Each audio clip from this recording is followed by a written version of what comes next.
გორის სოფელ ხურვალეთის სიახლოვეს საოკუპაციო ძალების წარმომადგენლების გააქტიურება შეინიშნება. ამის შესახებ ადგილობრივებმა ინფორმაცია სამმარტს გაავრცელეს. სოფელში ვარაუდობენ, რომ ოკუპანტები დამატებითი მავთულხლართების გაბმას გეგმავენ, რადგან საოკუპაციო ზოლის ნაწილი ხურვალეთის გარკვეულ მონაკვეთზე მხოლოდ ძელებით და მწვანე ბანერებითაა მონიშნული. შეგახსენებთ, რომ ხურვალეთი ის სოფელია, რომელმაც ახალი საოკუპაციო რუკების მიხედვით შესაძლოა დამატებითი ტერიტორიები დაკარგოს.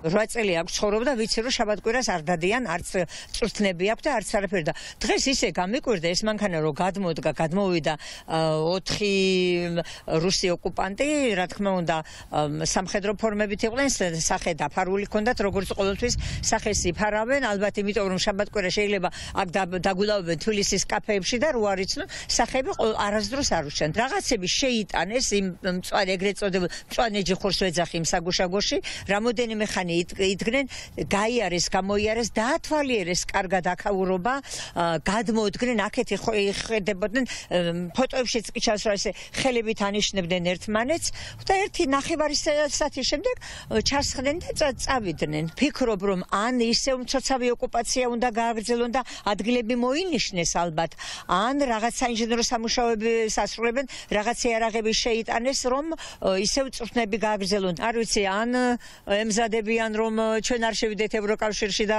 მთლიანი ოკუპაციისთვის, ან უბრალოდ აქ მიდის წვრთნები, რომ მერე უკრაინაში გაწვრთნელები ჩაიყვანონ. განსაკუთრებით მათი აქტივობა დაფიქსირდა 2023 წლის მარტიდან, როდესაც მათ დაიწყეს საგუშაგოების ბლინდაჟების მომზადება, სანგრების გათხრა და რამდენიმე დღეს წინ ასევე ჩვენ დავაფიქსირეთ საპატრულო ჯგუფებისთვის შესაბამისი აღჭურვილობის უახლესი ანტიდრონების სპეციალური იარაღების დარიგება. რუსეთი განიხილავს საქართველოს სრულ დამორჩილებას და თუ ამ დამორჩილებისთვის საჭირო გახდება საქართველოს სრული ანექსია, ვფიქრობ, რომ რუსეთი ამისთვის არც ენერგიას და არც დროს და არც რესურსს არ დაიშურებს.